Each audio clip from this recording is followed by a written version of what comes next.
It's the investigation of a parenting book that's controversial, to say the least. A book that says God wants parents to spank their children and that the spanking should be hard enough to cause physical pain. The book was found in the home of parents in California who were convicted of beating their 7-year-old daughter to death.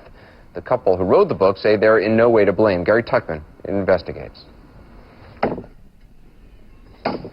Michael Pearl is a competitive knife and tomahawk thrower. He never misses the target. But it's just a hobby. His life's work is preaching. He targets what some might call extreme discipline of children. I've never met any well-trained, emotionally secure, happy, creative children that weren't spanked. Pearl is a minister of the gospel, a devout Christian. He and his wife are best-selling authors who have written many religiously themed books. This is the Russian Good and Evil.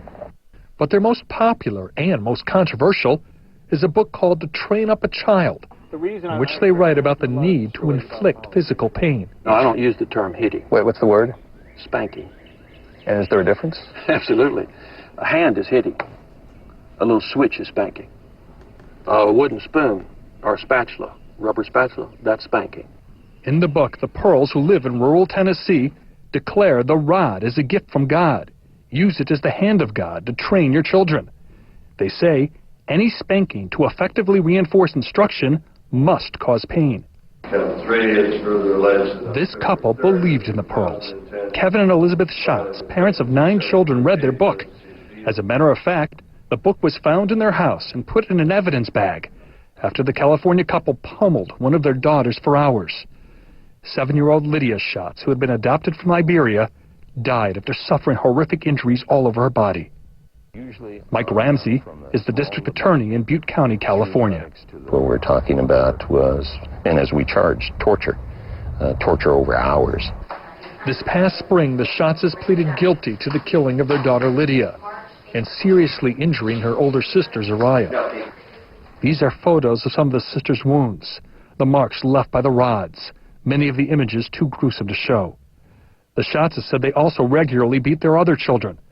We're covering the faces of the survivors to protect their privacy.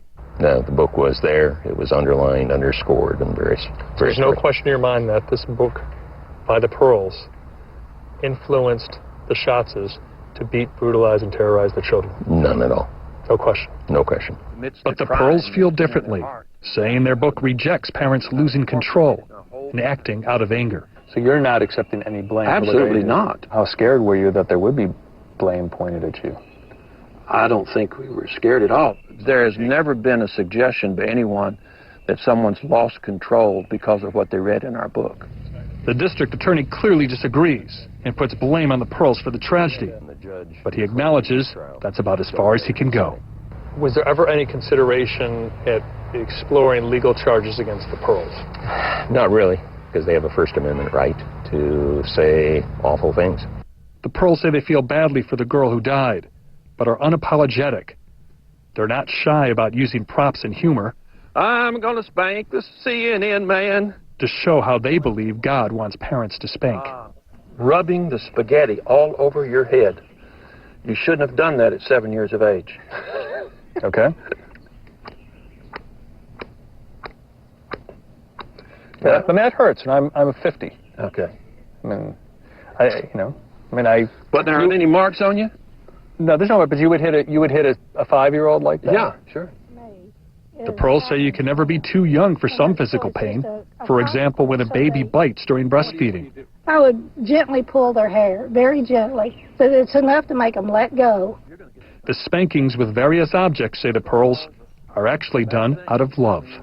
The Pearls appear to be staying prolific with their writings and preachings. They say they are now simultaneously writing 4 new books.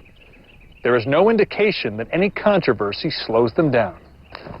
And why should it, say the Pearls? They say it worked for their children, and most importantly, this is what God wants. We don't punish our children, but we sometimes need to get their attention. The 8 surviving Schatz children are now all in foster homes. They and their sister Lydia certainly got our attention.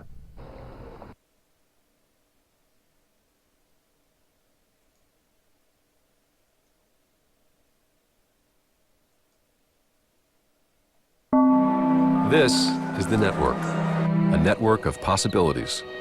In here, the planned combination of AT&T and T-Mobile would deliver our next-generation mobile broadband experience to 55 million more Americans, many in small towns and rural communities, giving them a new choice. We'll deliver better service with thousands of new cell sites for greater access to all the things you want whenever you want them. It's the AT&T network, and what's possible in here is almost impossible to say. Remember when we move to the carpet, we sit in rows? It's hard to understand for some why 22-year-old Tamika Bethel